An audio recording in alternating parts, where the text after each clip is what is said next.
그런 성령께서 내 삶을 드라이브 하실 때는 그런 역사 일어나기 때문에 누구나 믿음이 깊어지면 깊어질수록 교회에서나 세상에서나 다른 사람을 먼저 찾고 다른 사람을 살려내는 그게 바나바. 지난주 강의 아마 녹음된 게 김주환 집사님 있으시죠? 네, 그 동영상 아마 옆으로 찍었지만 찍은 게 있으니까 지난주 못 들으신 분은 꼭 하나 우리 교회 올려주시든지 해서 꼭 들으시면 좋겠습니다. 오늘은 두 번째 과입니다. 실질적인 것만 오늘 아마 다 못할 것 같아요. 이 과를 하지만 하는 데까지 해보겠습니다. 사람을 어떻게 대할 것이냐.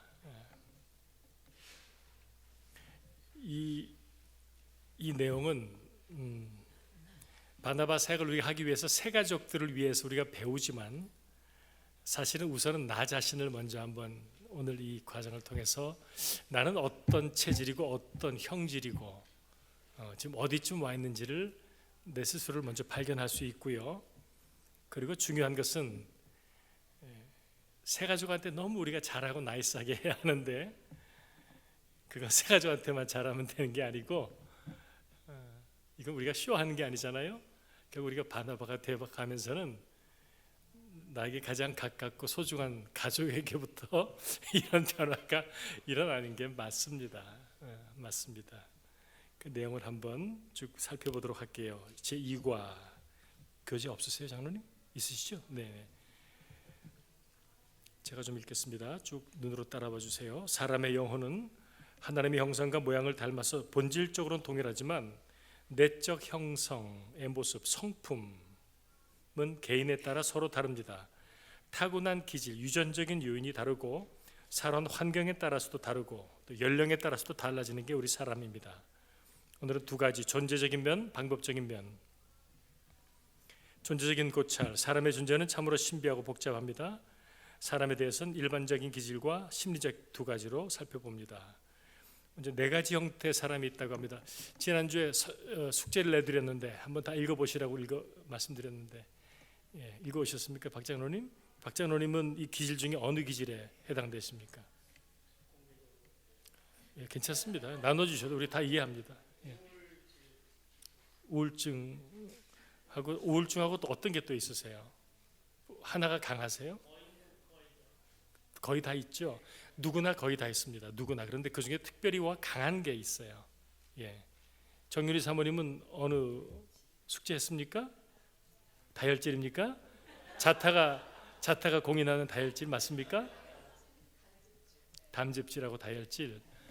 우리 숙제해 오신 우리 김 목사님 혹시 숙제하셨습니까?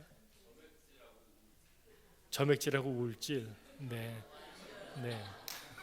완전 다 동의하시네요. 우리 사모님은요? 김종국 사모님은 어느 쪽이셨어요? 읽어보시니까 비슷하세요? 전 다른 것 같은데. 사모님, 목사님하고 같으세요? 비슷하세요? 네.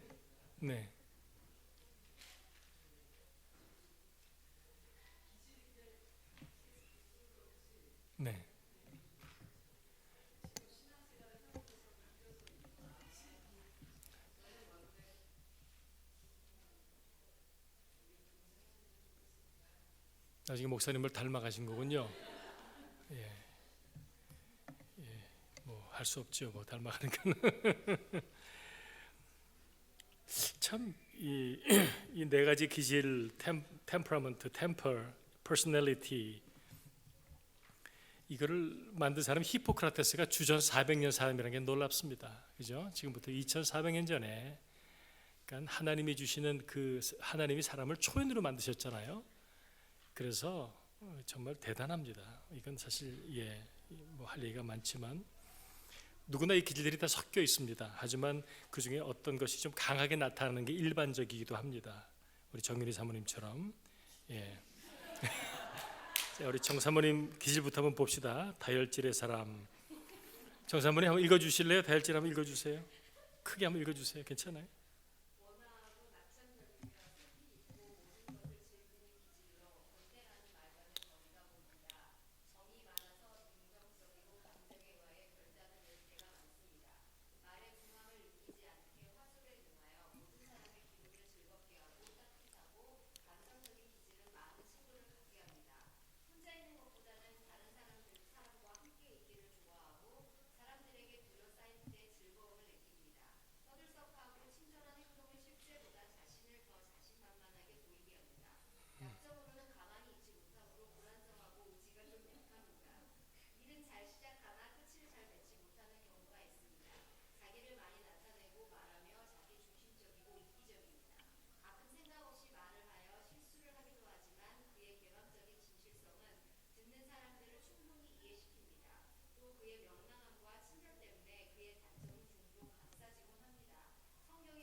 네.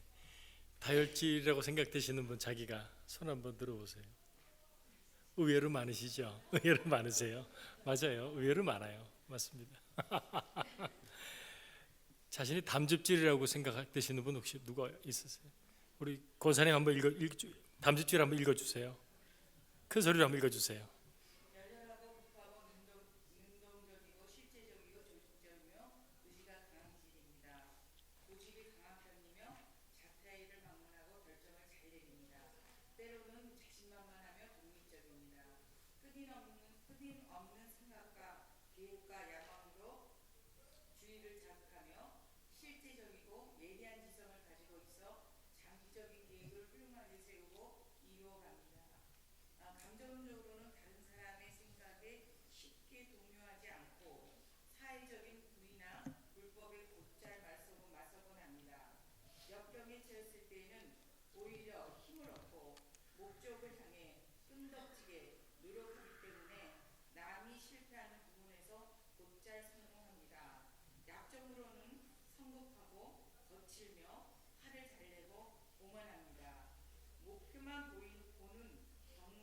보는 경향 때문에 목적을 달성하기 위해서는 방해되는 사람을 짓누르고 질주하며 사람을 이용하는 데 주저하지 않습니다.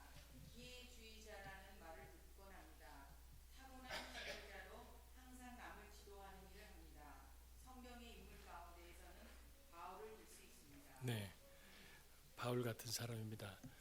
약점들이 나오는데요. 제가 경험한 바로는 신앙을 가진 사람들은 약점들은 점점 없어져요. 이 가운데서 약점들은 사라져요. 예. 근데 좋은 이런 점들은 뭐 하나님이 주신 기질이니까 또 잘 되는 것 같습니다. 그 세상에서 담즙질 강한 사람은 그런 거죠. 리더를 두 가지로 봅니다. 퍼포먼스 오리엔티드가 있고 피플 오리엔티드가 있어요. 그러니까 일 중심으로 하는 사람은 일을 잘해요. 근데 거기에 항상 사람들이 다칩니다. 근데 people oriented, 사람을 중요하게 여기는 사람은 일은 잘 안 되는 것 같지만 사람들은 행복해요. 그죠? 그러니까 어느 쪽이 더 좋을까? 세상에는 이런 쪽이 많이 드러나는데, 하지만 반면에 우리 교회에서는 일이 중요한 게 아니니까, 일이 중요하지만 사람이 제일 중요하니까. 근데 교회에서도 사실 이렇게 퍼포먼스로 드라이브하는 목사님들이 적지 않으세요. 그래서 교회는 커져가는데 저는 부흥이란 말을 안 씁니다.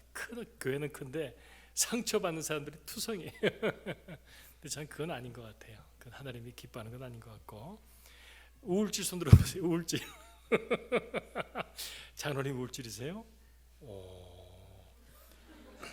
재현 집사님이 우울질이세요? 전혀 의외네. 한번 크게 읽어보세요. 네. 우울질의 사람은 분석적이고 희생적이며 재능이 많고 완전주의자입니다.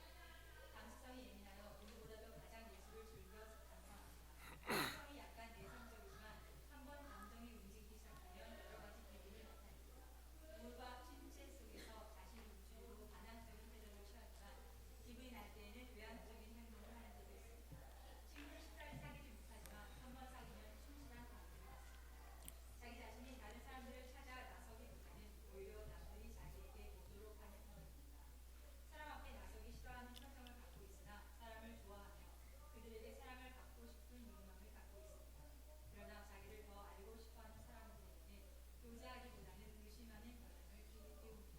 개인적인 희생을 통해 생의 보람을 느끼고 천재적인 기질을 갖고 있습니다. 모세, 엘리야, 솔로몬, 사도 요한 같은 사람이 이에 속합니다. 예, 우울질. 참 좋고 하지만 또 약점이 있지만 약점들은 주 안에서 믿음으로 잘 커버됩니다. 점액질 누가 있으세요? 점액질. 점액질이세요? 아닌 것 같은데. 그러세요? 점액질 없어요? 뒤쪽에 누가 좀 읽어주시면 좋겠는데. 점액질 없으세요? 그래? 복중 집사님이 점액질이 한번 읽어보세요.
예, 팀 라이저가 쓴 성령의 기질 이런 책 참고해서 참 재밌습니다.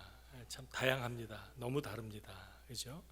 대부분은 두 가지 혹은 세 가지 정도가 섞여 있고 다 있는 분도 있고 다 조금씩 있는데 제일 중요한 것은 이 중에 강점은 드러나고요. 약점들은 사라집니다. 믿음 안에서. 그게 참 귀하더라고요. 나는 어느 기질이 가장 뚜렷합니까? 사실 바나바 사역하는 데 있어서 세 가족들을 같이 안내하고 같이 하는 것이 기질상 맞는 분이 있고요. 힘든 분이 있으세요. 그죠? 이거는 그래서 내가 잘하고 못하는 게 아니에요. 재미있는 예가 있습니다. 이게 제 목사님 이름은 말씀 못 드리겠지만 제가 같이 사역을 했던 목사님이 있으세요. 그분은 말씀의 은사가 대단히 좋은 분이었어요. 제가 전에 섬겼던 분. 말씀은 정말 좋으세요. 근데 재밌는 거는 새 가족이 오잖아요. 담임 목사님이 신방에 갔다 오면 새 가족이 교회를 안 나와요. 그래서 저희가 같이 그게 뭔지 알겠어요. 저희는 이분은 이렇게 편하게 얘기를 하실 수 없는 분이세요.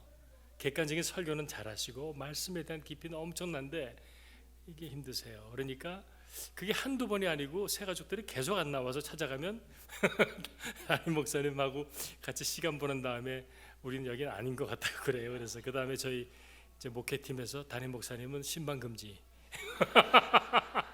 정말 그랬어요. 그래서 그분은 말씀만 준비하세요. 그랬어요. 그리고 이제 그런 걸 잘하는 여전도사님하고 목회팀이 그 일을 했습니다. 그러니까 사람이 다 잘할 수는 없잖아요. 그죠? 다 하나를 잘하면 하나는 못하고 부족합니다. 그래서 서로 돕게 빌드업 하는 게 교회고 우리입니다. 그러니까 우리가 다 공부를 하고 여러분 가운데 바나바를 하실 분이 실제로 있지만 정말 하고 싶은데 한 번, 두 번 해봤는데 이게 은사가 안 맞을 수 있다는 것에 대해서도 우리가 마음을 열어놓고 같이 배워야 돼요. 그래서 다 잘할 수 없어요. 그리고 어떤 사람은 공부 안 해도 정말 잘하는 사람이 있어요. 타고난 상품이 정말 잘해요.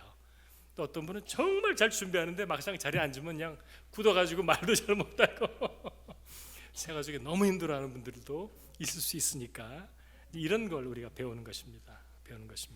상대방도 배우지만 우리 자신도 어떻다는 것을. 그래서 타고난 성품이 안 맞을 수도 있다. It's okay.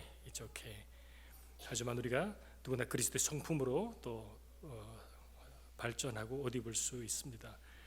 이제 두 번째는 심리적인 특성입니다. 오시는 분들이 연령별로 다 다를 텐데 연령별로 사람들이 참 많이 다릅니다. 이 부분도 이제 연령별로 저와 여러분이 우리의 연령에 맞는 나 자신에 대해서 점검도 하지만 그리고 바나바는 사실은 비슷한 연령대가 같이 맞아주는 게 제일 바람직하죠. 그래서 나를 포함해서 상대방의 연령에 따르는 그런 특성 같은 것들을 우리가 알아놓는 것이 상대방을 새 가족을 잘 섬기는 데 도움이 됩니다. 밑에 글을 좀 제가 처음에 읽을게요. 새신자는 일반적으로 성인을 대상으로 하죠. 그러므로 새신자가 되는 성인의 심리적 특성을 이해하는 게 중요합니다. 사람은 크게 영아에서 청소년까지 부모나 보호자를 의지하는 세대와 청년기부터 노년기까지 스스로 자립하는 단계에 나눕니다. 새신자가 되는 시기의 성인을 셋으로 나누어 본다면 이 교제가 20년이 넘었을 겁니다. 바나바가. 근데 여러분 20년 전에 연령을 어떻게 나누는지 한번 보세요. 성인을 초기를 몇 살로 해놨습니까? 19살에서 30세로 잡았어요. 성인기를요 30에서 55로 잡았어요. 노년기를요 55에서 70으로 잡았어요. 나를 노년기로 잡아놨어요. 이 사람. 요즘은 완전히 다릅니다. 여러분 제가 지금 그래서 고친 거를 집어넣었어요. 성인 초기는 40까지 봅니다. 40까지는 청년으로 본다는 뜻이에요. 그죠? 근데 우리 주위에 보면 50된 청년도 있어요. 그죠? 철이 안 들었다는 거지. 근데 정말 40대도 청년이에요. 예. 성인기를 요즘은 70까지 보는데 75까지 볼 겁니다. 아마 곧. 중년입니다. 중년. 노년이 아닙니다.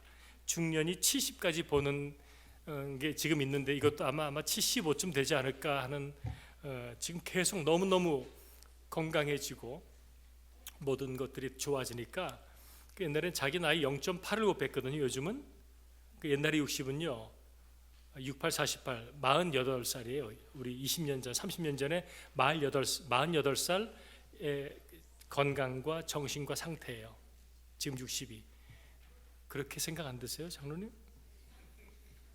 그렇게 생각되시죠? 근데 요즘 0.7을 곱한대요. 좀 있으면 이런 식으로 세상이 그렇게 점점 젊어져 가는 것이지요.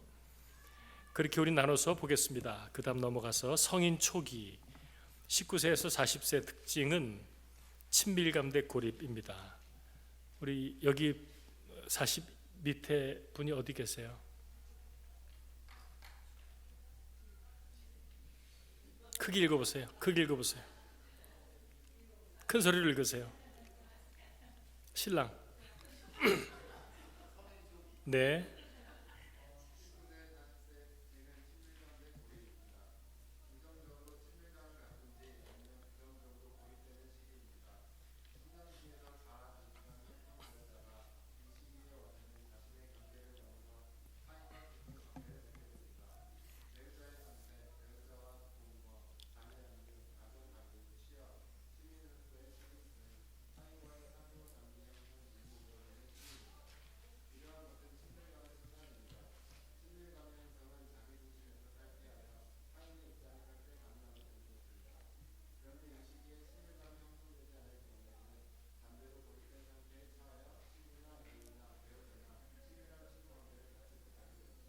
예.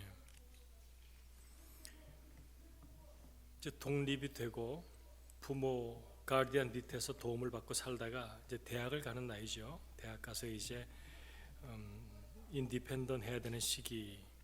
그리고 일반적으로는 이 시기에 사람도 만나고 가정도 이루는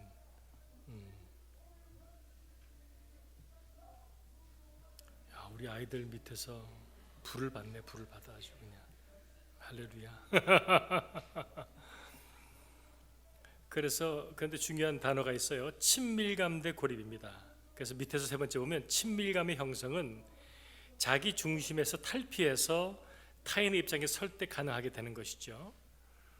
결혼을 하는 게 굉장히 힘든 이유가 그거죠. 나 중심으로 살다가 이제 어쩌면 와이프 중심으로, 남편 중심으로 이렇게 바뀌어가야 되는데 이게 보통 일이 아니잖아요. 그죠?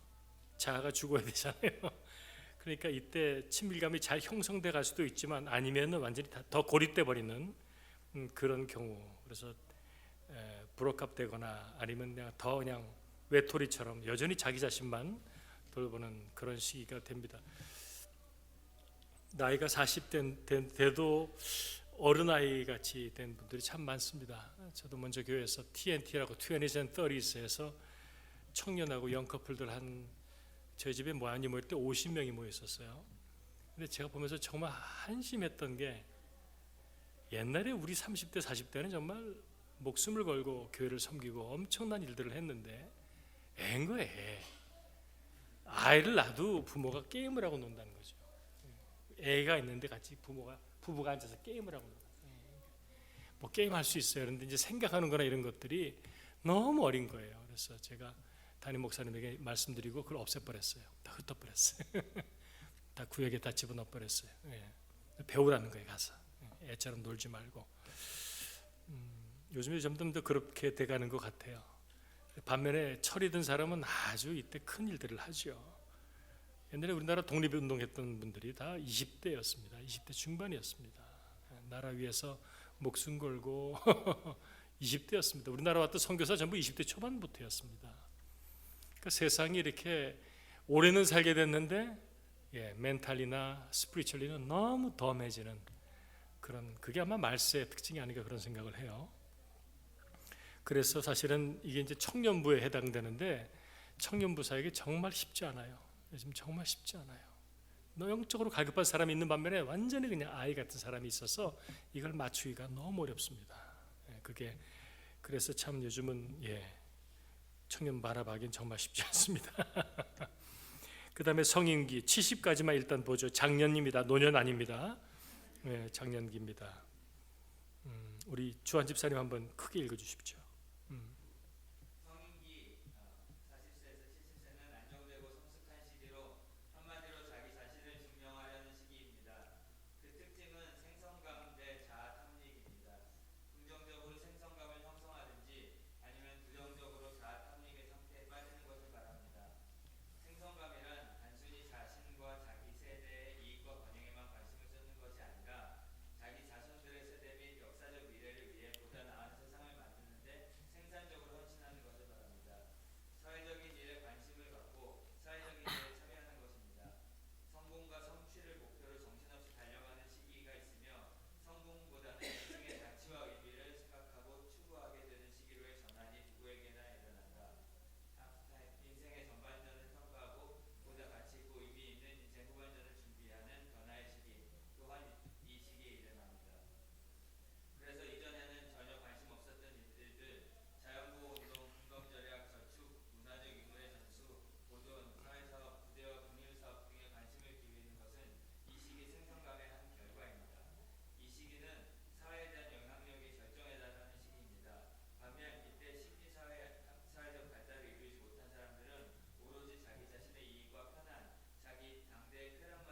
장년기는 자신을 증명하려는 시기, 생성감 대 자아탐닉, 정반대 그죠? 두 현상이 일어납니다. 인생이 잘 우리가 지금 믿음 안에서 잘 이렇게 랜딩이 된 사람들은 참 많은 일을 할 수 있는 나이죠. 그리고 우리가 지난번에 남성 수련회 때 이 얘기를 나눈 적이 있지만 남성들은 40 중반, 요즘은 더 오래 사니까 모르겠습니다. 40에서 40대쯤에 해프타임을 겪습니다. 그전에는 성공이 목표예요. 무조건 성공이에요. 돈이에요. 그죠? 집, 차, 거기에 목숨 걸고 사는데 한순간에 내가 왜 이렇게 살지라는 퀘스천을 하게 되는 나이가 분명히 옵니다. 전 그게 하나님이 우리 몸에 모든 사람에게 담아놓으신 축복의 DNA 같아요. 어느 때가 되면 그래요. 여자분들은 갱년기를 겪습니다. 남자도 갱년기를 겪습니다. 남자도 갱년기 겪으신 분 저만 겪었습니까? 장로님 할렐루야. 다 겪었는데 모르신 거예요. 막 삐치고 말이죠. 남자가 안 하던 짓을 하고 그래요. 하여튼 그런 시기가 있습니다. 하나님이 다 우리 몸 안에 집어넣으신 거예요. 성공 일변도로 달려가다가 그 다음에 가치를 찾아요. 의미 있는 일을 찾아요. 그러면서 아이도 잘 키워내고 그 다음에 내가 뭘 하며 살아야 하지. 그래서 여러분 사실 이 나이 때 교회를 제일 많이 와요. 세상 사람들도요, 세상 인조에 할 만큼 하다가 이때 되면요 이러고 가는 건가, 이게 단가, 누구나 다 생각해요. 그게 40대 50대입니다 하나님이 그게 다 사람에게 넣어주셨어요. 그래서 이 나이 때 사실 주위에 좋은 크리스찬이 있으면요 교회에 잘 인도함 받게 됩니다. 그래서 이때 아마 교회를 오시는 분이 많을 텐데 우리 교회도 그럴 때는 이제 이런 것들을 우리가 참고를 하고 대화도 하고 그렇게 할 수 있죠. 반면에 이제 이때 생성감, 어떤 생산적인 쪽으로 이렇게 인생이 사라지지 않는 사람은 정반대로 가버려서 완전히 자아탐닉에 빠지고 맙니다. 극단적인 예를 들면 미국의 빌리어네어들 가운데는 두 부류가 있습니다. 빌 게이츠나 그 다음에 또 누구죠? 오마의 현인 누구죠? 워런 버핏 같은 사람은 자기 재산의 전부 다 거의 다를 내놨거든요. 그가 50 초반인가에 아마 그 와이프 멀린다 게이트의 영향이 제일 크다고 봐요. 그래서 99%를 내놔서 파운데이션을 만들었습니다. 그게 두 사람 걸 합친 게 해서 한 650억 불 좀 되죠. 그 게이트 파운데이션이 지금 여러분 아시는지 모르겠지만 특별히 아프리카 쪽에는 나라가 못한 일들을 지금 하고 있어요. 어마어마한 일을 하고 있어요. 수백만 명을 살려내고 있어요. 자기 아이들한테는 0.1%인가 남겨준다고 그랬는데 그것도 1,000만 불은 되더라고. 그걸 뭐 받아서 뭐 하겠어요. 그러니까 그런 거죠. 가치 있는 일에 멋있게 살아요. 그 반면에 여전히 그냥 하루에 10억씩을 써도 못 쓰고 사는 돈을 쌓아놓고 사는 사람들이 있어요. 아주 많아요. 그죠? 대한민국에도 많습니다. 재벌들 많습니다. 조 단위를 가지고 있는 사람은요 하루에 10억 써도 평생 못 써요. 그러니까 조금만 생각해 보면 얼마든지 좋은 일을 할 수 있어요. 그렇지 않고 자기에게만 관심이 있어서 전혀 다른 삶을 사는 그런 인생이 이 작년에는 나타납니다. 우리 주위에도 있고 여러분 가운데도. 여러분 가운데는 뒤쪽은 없겠죠 아마. 그래서 이런 세대들이 오면은 이제 이런 일들을 좀 이런 것들을 우리가 선 이해하고 그리고 이제 대화를 나눌 수 있고 잘 대할 수 있을 것 같아요. 이제 마지막에 노년기 70세로 보는데 이 이상으로 보는데 이것도 아마 곧 75세로 바뀔 거예요. 여전히 지금도 70도 젊습니다. 노년기의 특징은 자아 통합감 대 절망입니다. 이 시기는 신체적인 능력과 건강의 쇠퇴, 경제적 수입의 감소, 혹은 배우자의 죽음 등 변화해가는 여건 환경에 적응하는 시기로 사회적으로는 유리돼요. 단절돼요. 그런데 자기 동년배들과의 유대 관계는 강화됩니다. 그리고 배우자가 있으면 배우자 간엔 더 강화됩니다. 그러니까 부부가 이때 되면 컴패니언이 되잖아요. 그죠? 가장 좋은 친구가 되고 인생의 동반자로 더 강화되죠. 새로운 생활에 적응하는 시기이기도 합니다. 자아 통합감이란 자기 지나간 일생에 대해 그런 대로 만족하고 최선 다하여 살아온 삶에 대해 어떤 의미를 갖는 것, 달성하지 못한 일을 생각하기보다는 이룩한 일에 대해 감사함을 가지는 심리적인 상태. 그런데 지난날에 대해서 의미를 찾지 못할 때는 그 반대로 절망하고 체념하는 게 이 시기 노년기의 특징. 그러므로 우리가 교회에 등록하고 새 삶을 찾는 새신자들을 대할 때 이런 사람의 발달 심리적 이해는 새신자를 그리스도의 말씀으로 교제하는 데 도움이 됩니다. 이런 다양한 면을 갖고 있는 새신자에게 예수 그리스도를 통해서 새 삶과 소망을 갖게 하고 한 사람의 신앙인으로 하나님이 찾는 사람이 되도록 도와주는 일에 바나바로서 관심과 사랑 쏟고 교회 정착으로 돕는 것은 참 의미 있고 귀한 일입니다. 그렇죠? 이제 방법론만 보겠습니다. 다 못 보더라도 본 데까지는 보죠. 이렇게 신비하면서도 복잡한 사람을 세 가족으로 맡으면서 과연 나는 바나바로서 어떻게 세 가족을 대해야 할까요? 구체적인 내용들이니까 이런 내용들은 여러분 꼭 가지고 계시면서 늘 리마인드하고 스스로 훈련하셔야 합니다. 첫 번째, 같이 제목 크게 있습니다. 영의 언어를 사용하십시오. 아멘. 신앙의 사람으로 첫 번째 중요한 것은 영의 대화자가 되어야 한다는 것. 혼에서 나가는 인간적이고 정적인 입술의 말보다는 영에서부터 나오는 주의 사랑에 감동된 언어를 사용하는 것. 대화에는 입술과 입술의 대화가 있고 머리와 머리의 대화가 있고 가슴과 가슴의 대화가 있고 영과 영의 대화가 있습니다.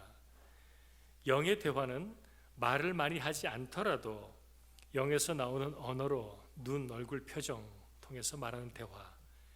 영의 언어는 주님이 사람들에게 쓰셨던 언어, 많은 사람을 감동시키고 변화시킨 언어. 주님은 하나님의 진리의 말씀 전하는 것 외에는 사람들을 대할 때 영에서 나오는 언어를 사용했습니다. 지나치게 말하는 혼적인 말은 사람의 약점을 보여주고 사람 사이를 어지럽게 하기가 쉽습니다. 바나바하고 교제하면서 말을 많이 해야 될 거라고 생각하지 마세요. 말은 꼭 필요한 말만 하시면 되고요. 뒤에 나오지만 많이 들어주시는 게 제일 중요한 일입니다. 영의 언어에 대해서 이해가 좀 되세요? 이해가 좀 되시죠? 네. 여러분도 주위에서 교회에서든 세상에서든 어떤 분이랑 얘기를 하고 나면 진이 빠지는 사람이 있고 얘기를 나누고 나면 힘을 얻는 사람이 있어요. 우린 모든 액티비티가 영적인 액티비티라서 영적으로 맞는 사람끼리 얘기하면요 서로 찰징을 해요. 근데 저도 어려운 사람 만나서 한 2시간 이렇게 시간 보내고 상담하고 나면요 진이 다 빠져버리죠. 그러니까 새 가족에게 영적인 좋은 기운을 심어줄 수 있도록 우리가 그렇게 늘 기도하는 마음으로 그렇게 영의 언어를 사용하는 것이 꼭 필요합니다. 두 번째 가장 중요한 프랙티컬한 건 예절을 갖추십시오. 사람과의 만남에서 예절은 가장 중요한 일 중에 하나입니다. 예절은 첫인상을 주고 이어서 사람과의 교제에서 인간관계를 계속 지속시키는 중심 역할을 하는 게 첫인상, 예절. 성경은 사랑은 물에 행치 아니하고 예절의 중요성에 대해서 말씀합니다. 참 사랑은 예절이 함께 있어야 합니다. 성공한 사업가들은 사람 만날 때 처음 30초가 제일 중요하다는 걸 강조합니다. 한 사람의 예의 범절은 그 사람의 수준, 등급을 나타내는 표시 같습니다. 바나바 사역자가 새 가족이 주는 인상은 자신을 넘어서 우리 교회의 인상이 됩니다. 인생을 좀 살아오신 분들은 여러분도 누굴 만나시면 그저 한 1분만 말씀하시면 대충은 아시잖아요. 그죠? 상대방도 마찬가지. 그러니까 하여튼 우리가 최선 다해서 예절 갖추고 도널드 트럼프 대통령이 자기는 사람 만나서 1분만 얘기하면 그 사람을 안 되잖아요. 그냥 안 되잖아요. 다 안 되잖아요. 근데 그게 아주 틀린 말은 아닌 것 같아요. 아주 그런 전문가 같아요. 구체적으로 몇 가지만 보죠. 옷차림을 알맞게 하십시오. 연령에 맞는 옷을 입되 신자의 향기가 풍기는 깨끗하고 우아하고 정중한 옷차림을 하십시오. 그러나 너무 화려한 옷차림은 금물입니다. 두 번째, 인사는 정중하게 해야 합니다. 하지만 거짓으로 정중함을 가지면 안 되고요. 세 번째, 표정은 사랑과 상냥함을 잃지 않아야 합니다. 여러분 표정이 참 중요하니까 종종 거울을 보면서 자기 표정을 살펴보고 거울을 좀 들여다보시기 바랍니다. 여보, 거울을 좀 자주 보세요.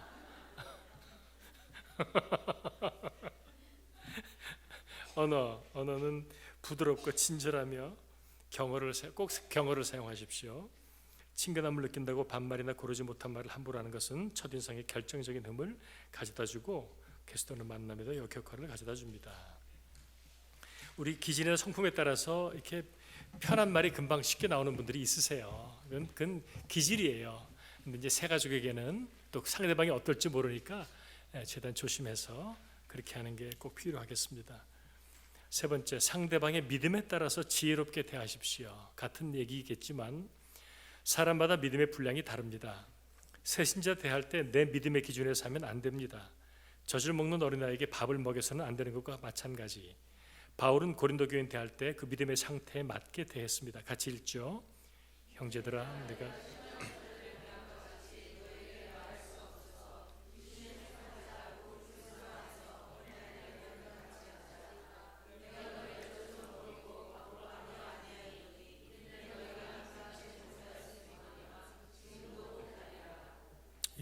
그렇죠. 그렇기 때문에 반합받은 사람은 상대방의 믿음을 가능한 빨리 분별을 하고 감을 잡고 그 믿음에 따라서 말해야 합니다. 예를 들면 주님의 진리에 서 있지 못했는데 가정이나 자녀 문제를 놓고 귀신이 역사하기 때문입니다라고 말하면 겁을 먹고 신앙을 멀리하게 될 것입니다. 이런 경우가 참 많아요. 그죠? 우리가 전도를 해와도 그 목장에서도 그렇고 정말 지혜롭게 그분에게 맞춰주는 게 참 지혜롭고 필요합니다. 기도의 문제를 말할 때도 사람의 믿음에 따라서 말하는 것이죠. 6분밖에 기도 못하는 사람에게 30분의 기도를 말한다면 한두 번 시도하고 기도를 포기할 것입니다. 그렇다고 믿음이 적은 사람을 포기하고 있으란 말은 아닙니다. 믿음에 맞게 대하라는 것입니다.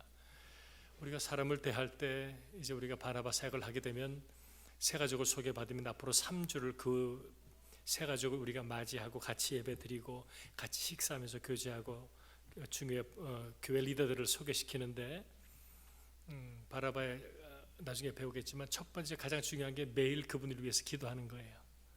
그리고 하나님께 우리가 지혜를 구하는 겁니다. 하나님, 제가 그분을 잘 인도할 수 있도록 하나님 저에게 필요한 지혜 그리고 제 입술 모든 것들을 정말 주님께 의지하고 부탁하면서 사역해야죠. 영혼을 구하는 일이라고 하면 이게 얼마나 치열한 영적 전쟁이 벌어지겠어요.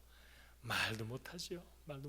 그러니 사소한 것에서 또 이런 영혼들 다치거나 그러지 아니하도록 우리가 정말 조심하고 해야 합니다. 네 번째 중요한 것, 말하기보다 말하는 것을 들으십시오. 대인관계 성공의 열쇠는 상대방의 이야기를 잘 듣는 일입니다. 우수한 셀즈맨은 듣는 명수입니다. 바나바가 사울 이야기를 얼마나 잘 들었으면 예루살렘 교회에서 사울을 대신해서 사울의 과거 모든 것을 다 말해야 했겠습니까? 그렇죠. 우리가 나눴잖아요. 바울은 잘 듣는 사람입니다. 첫 번째, 우리 같이 읽읍시다. 시작. 상대방이 이야기할 때는 주시해야 합니다. 상대방이 이야기할 때는 눈을 상대방에게 주시하고 다른 걸 보거나 다른 일을 하면 안 됩니다. 우리 한국인들과 외국인들이 가장 다른 점 중에 하나가 그건 거 아세요? 서로 얘기하고 있어요. 그 미국 사람은 얘기하고 있으면요, 아는 사람이라도 그냥 지나가요. 그 인터베인 하는 거 아니에요. 왜? 두 사람이 얘기하니까. 근데 한국 사람은요, 누구랑 얘기를 하는지 그럼 얘기하다가 인사 또 해. 근데 외국 사람들은 그걸 아주 예의에 어긋난 것으로 얘기할 때는 그 사람하고만 하죠. 그 바나바 사역하는데 지나가면서 뭐 한다고 그냥 사방천지 인사 이건 아니고 중요한 게 그 사람하고만. 그게 참 문화가 너무 다른 것 같아. 그래서 한국 사람은 왜 나 안 한 척 안 했어 이렇게 하고 미국 사람은 왜 우리 얘기하는데 중간에 그렇게 방해하냐고. 너무 완전히 다른 그런 문화가 우리한테 있습니다. 얘기를 잘 들을 때는 그 사람의 눈을 너무 무섭게 쳐다보지 말고 좀 그래서 거울을 보시라는 거울을 내 눈이 무서운지 인상이 무서운지 편안하게 잘 들어주세요. 이 구체적으로 여기 해놨으니까 이것만 하시면 돼. 이대로만 지키시면 돼. 두 번째 같이 읽읍시다. 상체를 상대방에게 내미십시오. 사람은 누구나 재밌는 이야기를 들을 땐 몸을 앞으로 내밀고 지루한 얘기 들을 땐 몸을 뒤로 뺍니다. 우리 목사님 설교하실 때 여러분 태도를 보면 다 알 수 있습니다. 이렇게 붙는 분이 있고 이라고 하는 사람이 있습니다. 그렇죠? 그러므로 세 가족 얘기할 때는 절대로 몸을 뒤로 제껴서는 안 됩니다. 세 번째 같이 관심을 갖고 반응을 보여야 합니다. 세 가족을 만나 말을 들을 때 긍정하는 말이나 긍정적인 표정을 나타내십시오. 예를 들면 찬성할 땐 고개를 끄덕인다든지 재미있는 이야기에 미소를 짓는다든지 고통스러운 말에는 안쓰러운 표정을 보인다든지 이건 뭐 잘 하고 계실 텐데 혹시라도 이런 걸 잘 모르시는 분이 있으면 이렇게 하셔야 하는 겁니다. 우리 아까 두 번째 오늘과 처음 하면서 제가 뭐라고 말씀드렸죠? 이건 세 가족에게도 해야 되는 일이지만 사실 우리 가장 가까운 사람한테부터 잘 해야 됩니다. 그죠? 세 가족한테만 잘하고 집에 와서는 완전히 다른 사람이 되면 그것도 너무 곤란하고 힘든 일입니다. 네 번째 같이 읽읍시다. 질문을 하십시오. 네, 그렇죠. 적절한 질문입니다. 다섯 번째 같이 말의 중간을 끊지 마십시오. 예, 끝까지 들어주십시오. 여섯 번째 같이 자신의 의견이 있을 때는 상대방의 표현을 사용하십시오. 참 지혜로운 건데요. 하고 싶은 말이 있을 때는 상대방 이야기가 끝난 후에 상대방이 말했던 걸 반복하면서 자기 의견을 말하는 거. 예를 들면 아까 얘기 중에 당신이 지적한 것처럼 혹은 형제님 말씀한 것처럼 자매님 말씀한 것처럼 뭐 이런 식으로 말하는 게 상당히 호감을 줍니다. 일곱 번째 같이 읽죠. 상대방의 경우에 맞지 않는 말을 할 경우에도 상대방을 무시해서는 안 됩니다. 세 가지가 혹시 엉뚱한 말, 교회나 신앙에 대해 전혀 모르는 말을 할 수도 있어요. 그죠? 별 말을 다 할 수 있습니다.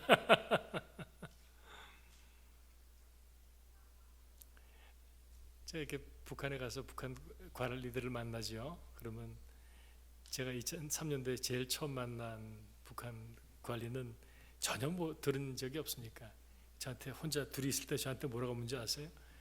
그 목사질하면 돈 많이 벌어. 목사질이라 거기는 이제 뭐 목수질 이게 질이 나쁜 말이 아니고 이제 직업이죠. 그 목사질하면 돈을 많이 벌어. 저한테 묻더라고. 그 다음에도 여러 사람들이 물어요. 그러니까 모르니까 별 말을 다 물을 수 있어요. 그러니까 돈을 많이 버는 직업은 아니고요. 뭐 이렇게 설명을 하고 그러면서 슬쩍 복음도 전하고 그러기도 하지만 세 가족이 별 말을 다 할 수 있지만 거기에 너무 이렇게 얕보는 표정이나 아니면 그 너무 무시하는 그렇게 해서는 안 된다. 경우에 따라서는 알아도 모르는 척하는 게 좋습니다. 말을 해야 되는 할 경우는 겸손함을 잃지 말고 하십시오. 어린아이 말을 하는 게 당연하듯이 교회 새로운 사람이 몰라서 말하는 경우가 있는 건 당연한 겁니다. 그 사람 입장에서 이해하는 거죠. 특별히 신앙에 관한 것이라면 그 사람의 신앙 정도에 따라 말이 다르게 표현될 겁니다. 세 가족의 신앙이 자라는 것만큼 말과 표현도 성숙될 것입니다. 자, 그 다음엔 타이틀만 읽읍시다. 다섯 번째 같이 읽습니다. 약속한 것은 반드시 지키십시오. 그렇죠? 이건 뭐 당연하죠. 여섯 번째, 부정적인 말은 하지 마십시오. 예, 바나바가 부정적인 말하면 그건 사형입니다. 우리 근데 교회에 사실 문제가 많아요. 그 목사님 바로 그냥 그날로 파이어하십시오. 부정적인 말은 안 해야 되겠죠, 그죠? 예, 그렇다고 뭐 없는 걸 막 만들어서 그냥 이렇게 과장해서 막 얘기하는 것도 좋지 않습니다. 긍정적인 면에서만 말하는 게 좋습니다. 바나바가 그런 사람이었으니까. 바나바가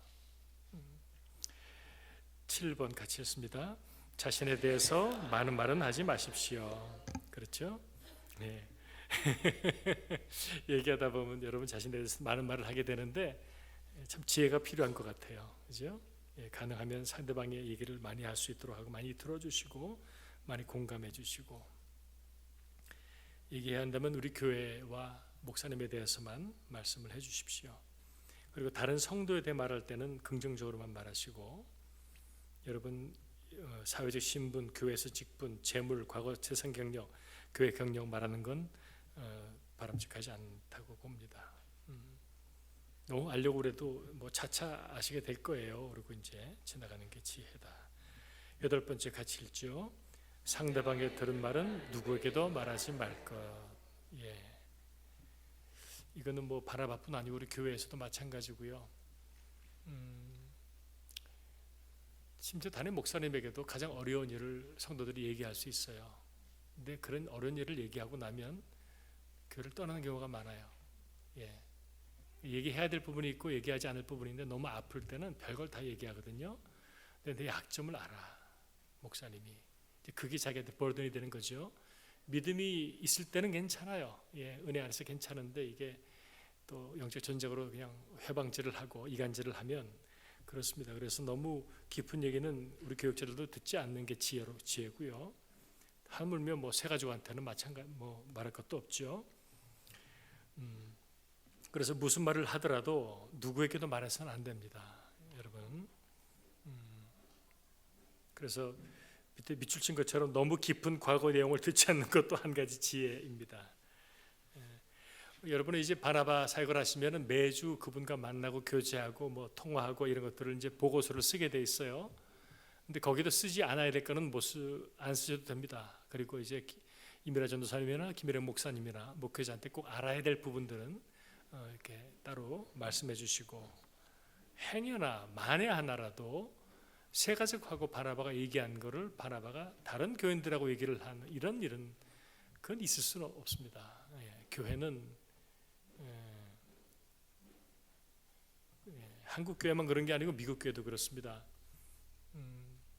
미국 교회 목사님이 어느 날 그랬어요. 설교하다가 교회를 망가뜨리는 건 BMW입니다. BMW. 그게 뭡니까? 그러니까 Big Mouth Woman. 그러니까 이렇게 우리가 가십을 하는데, 근데 그게 악한 것들이 그걸 사용하는 거거든요. 그죠? 사용해요. 그러면 엉망진창이 돼요. 우리 교회는 참 덜한 것 같은데 하지만 없지는 않을 거예요. 그러니까 우리는 바나바 사역자뿐 아니고 우리 기본적으로 우리 성도들은 정말 그건 정말 중요해야 됩니다. 설사 누가 믿음이 얕은 사람이 나한테 이상한 얘기를 하면 믿음 있는 여러분이 거기서 권하셔야 돼요. 이 얘기는 제가 마지막으로 듣게 해주시고 우리 더 이상 얘기하지 않았으면 좋겠다고 그렇게 권해주세요. 그게 교회를 위해서 또 그 사람을 위해서, 하나님 주님의 교회를 위해서 꼭 필요한 일입니다. 9번째 같이 읽죠. 함께 나누는 사람이 되도록 노력할 것. 그렇습니다. 첫 번째, 주의 사랑을 나누십시오. 마음에는 주의 사랑을 갖고 새신자에게 관심 갖고 주님의 사랑을 나눠주십시오. 두 번째, 주님께 받은 은혜도 나눠주시고, 세 번째, 기쁨과 슬픔도 나눠주시고. 이거는 새 가족하고의 관계 말합니다. 네 번째는 사랑의 물질도 나누십시오. 그래서 우리 바나바 사역은 3주 동안에 가능하면 주중에 한 번은 만나시기를 권하거든요. 그분이 상대방이 편한 시간에. 그러면 할 수 있는 최선을 다해서 짜장면도 먹을 수 있지만 이왕이면 좋은 곳에 모시고 가서 한번 그렇게 대접하는 거예요. 평소에 내가 가보지도 못한 곳이라 하더라도 정말 최선을 다해서 한번 대접하는 겁니다. 그렇게 섬기면 또 하나님이 갚아주세요. 놀랍게 갚아주세요. 그리고 상대방은 참 감격하죠. 감격합니다. 힘든 이민살이에서 가보지도 못했던 그런 고급 레스토랑을 바나바 덕분에 가본 사람들도 많이 있어요. 그런 게 나중에 간증이 돼요. 나는 그런 건, 그러니까 사랑은 그런 거잖아요. 사랑은 정말 최선을 다하는 일이니까. 그래서 물질도 함께 나눌 수 있으면 좋겠습니다. 10번째, 거의 다 했네요. 시간 됐지만요, 마저 합시다. 바나바가 새 가족을 대하는 세 가지 원칙입니다. 첫 번째, 우리 박장로님 한번 읽어주실래요? 큰 소리로. 상대방을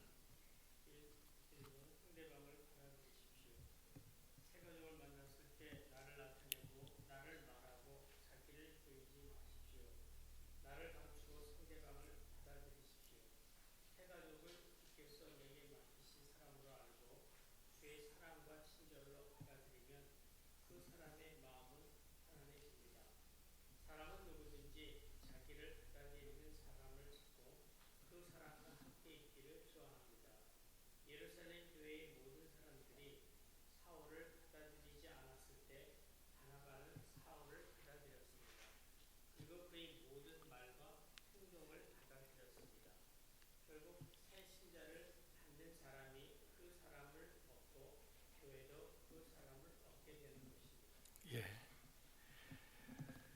그게 첫 번째 우리 세 가지 원칙입니다. 상대방을 받아들이십시오. 두 번째 상대방을 인정하십시오. 우리 김중희 장로님 한번 읽어주시겠어요? 크게. 돋보기를 안 가져오셔서 안 보이십니까? 우리 정 장로님 한번, 정하삼 장로님 크게 한번 읽어주십시오.